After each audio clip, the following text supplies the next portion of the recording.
France کے صدر Emmanuel Macron نے ایرانی صدر مسعود پزشکیان سے ٹیلی فونک رابطے میں خطے کی کشیدہ صورتحال پر گہری تشویش کا اظہار کیا ہے۔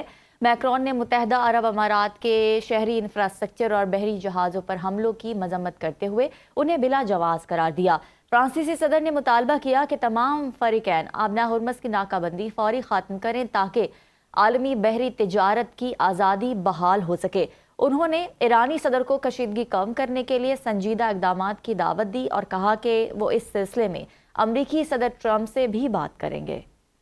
امریکی اخبار کی تہلکہ خیز رپورٹ: ایران نے مشرق وسطی میں امریکی مفادات کو بڑے پیمانے پر نشانہ بنایا۔ واشنگٹن پوسٹ کی رپورٹ کے مطابق ایران نے مشرق وسطی میں 228 امریکی اثاثوں اور 15 فوجی اڈوں کو نشانہ بناتے ہوئے امریکہ کی عسکری برتری کو چیلنج کیا۔ رپورٹ میں انکشاف کیا گیا کہ امریکی دفاعی نظام ایرانی ڈرونز کی کم پرواز اور پیچیدہ تکنیک کو روکنے میں ناکام رہا، جس سے تہران کی ڈرون صلاحیتوں کا کم اندازہ لگانے کا اعتراف ہوتا ہے۔ دوسری جانب امریکی حکام نے ان رپورٹس پر باضابطہ رد عمل نہیں دیا۔ لبنان میں 17 اپریل سے نافذ ہونے والی جنگ بندی کے باوجود اسرائیلی فوج کے حملے جاری ہیں۔ گزشتہ روز اسرائیلی طیاروں نے دارالحکومت بیروت کے جنوبی مضافاتی علاقے داہیہ کو ایک بار پھر سے نشانہ بنایا، جس کے بارے میں اسرائیلی وزیراعظم نے دعویٰ کیا ہے کہ حملے میں حزب اللہ کی رضوان فورس کے کمانڈر مالک بلوت کو ہلاک کر دیا گیا ہے۔ اس کے علاوہ جنوبی لبنان کے علاقے میں بمباری سے 5 افراد شہید ہو گئے، جس سے حالیہ حملوں میں مجموعی شہداء کی تعداد 13 تک پہنچ چکی ہے۔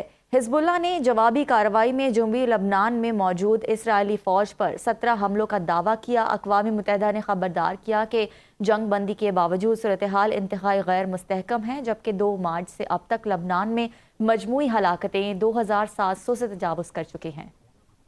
NBC نیوز کا امریکہ اور سعودی عرب کے درمیان عسکری اختلافات کا دعویٰ۔ رپورٹ میں کہا گیا ہے کہ امریکہ نے دونوں ملکوں کے درمیان اختلافات کے بعد امریکہ نے آبنہ ہرمز میں بحری تحفظ کے لیے شروع کیا گیا امریکی آپریشن پروجیکٹ فریڈم روکا۔ NBC نیوز کے مطابق سعودی عرب نے امریکی فوج کو اپنے عام فوجی اڈوں بشمول پرنس سلطان ایئر بیس اور فضائی حدود کے استعمال سے روک دیا ہے۔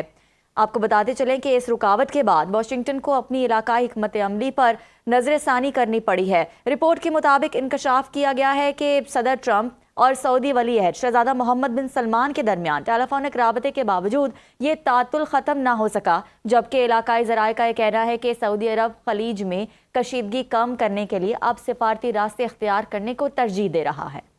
متحدہ عرب امارات نے ایرانی وزارت خارجہ کے حالیہ بیان اور دھمکیوں کو ناقابل قبول اور جارحانہ قرار دیتے ہوئے مسترد کر دیا۔ UAE حکام کا کہنا ہے کہ عالمی شراکت داروں کے ساتھ تعلقات قائم کرنا ان کا خود مختار حق ہے، جس میں کسی بیرونی مداخلت کی گنجائش نہیں۔ متحدہ عرب امارات نے واضح کیا کہ ریاست کی سلامتی، شہریوں اور تنصیبات کو لاحق کسی بھی خطرے کا سختی سے جواب دیا جائے گا۔ بیان میں ایران کی اشتعال انگیز بیان بازی کو بین الاقوامی قوانین اور ہمسائیگی کے اصولوں کی خلاف ورزی قرار دیا گیا ہے۔